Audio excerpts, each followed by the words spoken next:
Yang pertama untuk jurnal umum ya, ini adalah yang ada bentuk dari jurnal umum biasanya ada tanggal, kemudian ada keterangan, ada nomor referensi, kemudian ada debit, ada kredit. Sebagaimana pada sebelumnya telah dibahas tentang pengisian cara masuk ke debit, cara masuk ke kredit. Sebelumnya sudah dibahas ya.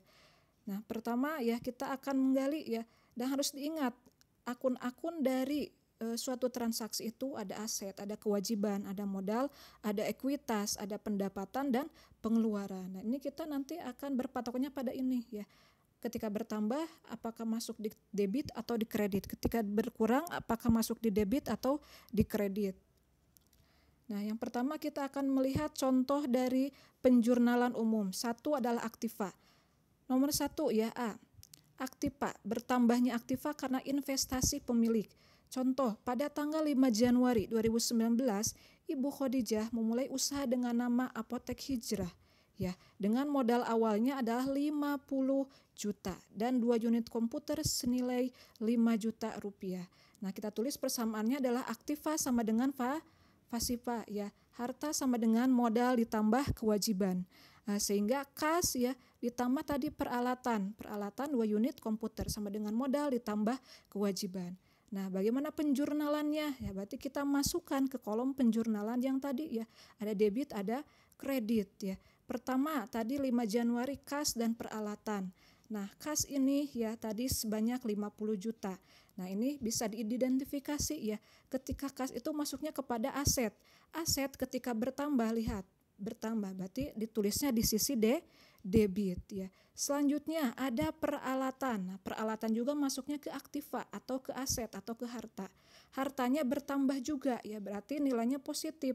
Berarti ditulisnya di mana? Di debit ya. Selanjutnya yang berperan adalah modal.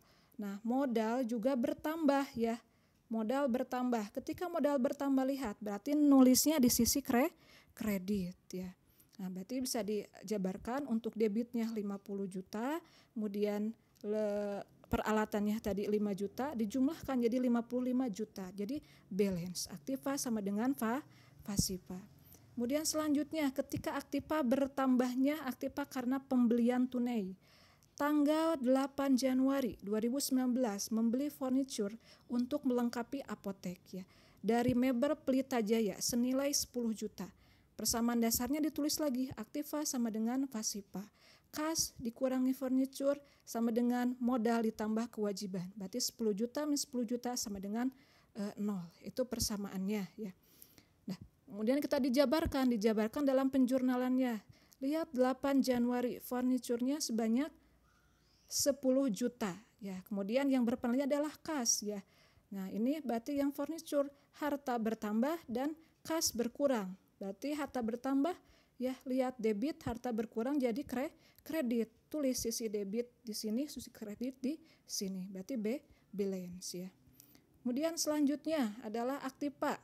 Bertambahnya aktiva karena pembelian kredit.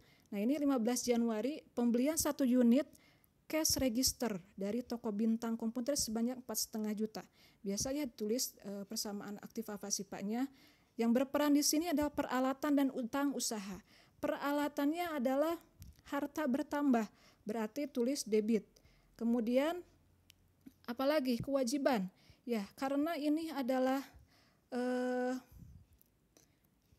secara kredit ya, berarti hutang ya.